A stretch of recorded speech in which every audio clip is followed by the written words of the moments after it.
Hello tout le monde, j'espère que vous allez bien. J'ai pu participer à l'événement Next at Acer, un événement pluriannuel durant lequel le constructeur taïwanais nous dévoile ses nouveautés. Le focus est clairement ouvert à l'écologie en misant sur la durabilité des matériels avec l'utilisation de plastique recyclé sur ses ordinateurs portables et ses accessoires, mais aussi avec des emballages réutilisables et recyclables. Et on pense notamment au nouvel ordinateur portable Acer Vero 2022. Salut à toi si tu nous entends, je ne connais aucune Véronique au passage.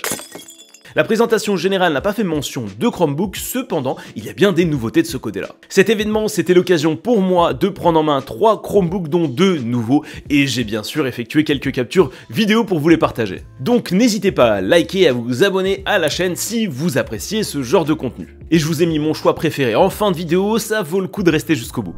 Commençons par celui que nous avions déjà dévoilé sur chromebooklive.com, à savoir le Acer Chromebook Spin 514.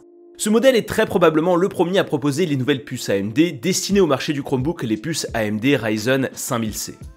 HP n'est pas très loin dans les parages, ça se bastonne. À titre informatif, AMD compare ces nouvelles puces à de l'Intel Core de 11e génération, là où effectivement sur le marché du Chromebook on a déjà des modèles avec des puces de 12e génération. Cela dit, ces nouvelles puces devraient apporter plus de performance sur du multitâche, de la navigation web et d'un point de vue graphique, donc face à de l'Intel Core de 11e génération, mais également face aux anciennes puces AMD. Autrement, ce modèle est convertible proposant un écran tactile de 14 pouces avec en option le 100% sRGB pour de meilleures couleurs. On montera jusqu'à 16 Go de SDRAM LPDDR4X et jusqu'à 256 Go d'espace de stockage en NVMe SSD Gen 3.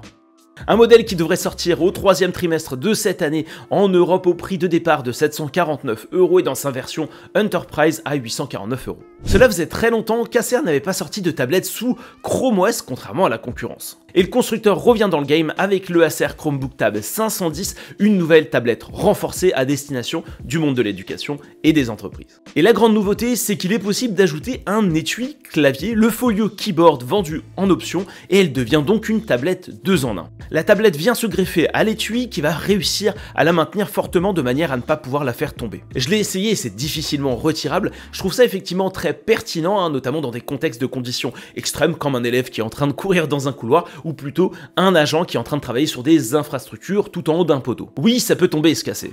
Du côté des autres caractéristiques, on est sur un écran tactile de 10,1 pouces au format 16/10 surplombé d'un verre antimicrobien Corning Gorilla Glass. Le tout est compatible USI et la tablette est livrée avec un stylet rechargeable qu'on peut cacher dans une loge dédiée. Nous avons un processeur Qualcomm Snapdragon 7C Gen 2 qui va être capable de nous proposer de la 4G LTE, donc parfait pour une continuité de connectivité. Et au niveau des connectiques, ce sera un seul port USB Type C et un port jack.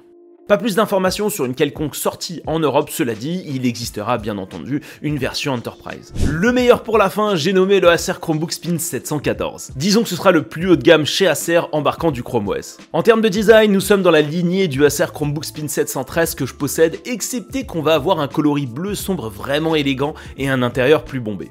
Tout comme le Acer Chromebook Tab 510, ce modèle va embarquer un stylet USI rechargeable avec sa petite loge. Ce convertible proposera un écran tactile de 14 pouces au format 16/10 surplombé, lui aussi d'un verre antimicrobien Corning Gorilla Glass, offrant une définition d'image de 2560 par 1600 dans sa version supérieure. On va retrouver certains derniers composants sur le marché comme la plateforme Intel Evo pouvant aller jusqu'à de l'Intel Core i7 de 12e génération, 2 ports USB Type C Thunderbolt 4, du Wi-Fi 6E, un système audio DTS et du Bluetooth 5.2. Il faut également noter la présence d'un port USB Type A, d'un port HDMI, d'un port jack et d'un lecteur d'empreintes digitales en option.